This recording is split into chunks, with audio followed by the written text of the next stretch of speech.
Interview রুমে গিয়েই রিয়ার হাত পা কাঁপতে লাগলো। তার কারণ সে জানতো তার ইংরাজি ফ্লুয়েন্ট নয়। চেয়ারে কোনো রকমে বসে সম্ভাষণ সারার পরেই ইন্টারভিউয়ার তাকে জিজ্ঞাসা করলেন, টেল মি অ্যাবাউট ইয়োরসেলফ। ব্যাস, যা হওয়ার ছিল। রিয়া আরও ভয় পেয়ে গেল। আরও ভয় পেয়ে সে বলে উঠল, স্যার, মাইসেলফ রিয়া। বলার সাথে সাথেই পাশ থেকে একজন হেসে উঠল, মুচকি হাসি।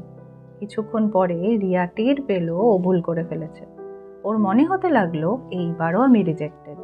কিন্তু ও নিজেকে একটু সামলিয়ে নিয়ে বলল, I am extremely sorry, sir.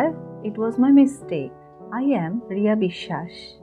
I am not so fluent in speaking English, but I am trying every day to improve myself. এই একটা অনেস্ট কনফেশন পুরো রুম চুপ করিয়ে দিল। ঘরে যারা বসেছিলেন, যারা মুচকি হেসেছিলেন, তারা সবাই চুপ, কারণ মেয়েটি সত্যি কথা বলেছে। ইন্টারভিউ শেষে ইন্টারভিউয়ার তাকে একটা কথা বলেছিলেন, confidence matters more than perfect English.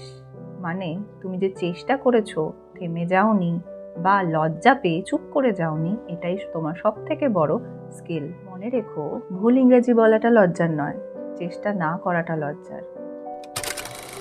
আমরা আজকে গল্প দিয়ে শিখলাম অফিসিয়াল ইন্ট্রোডাকশনের ক্ষেত্রে মাইসেলফ হয় না। Myself Riya, myself Ram, myself Rahim, এগুলো হয় না।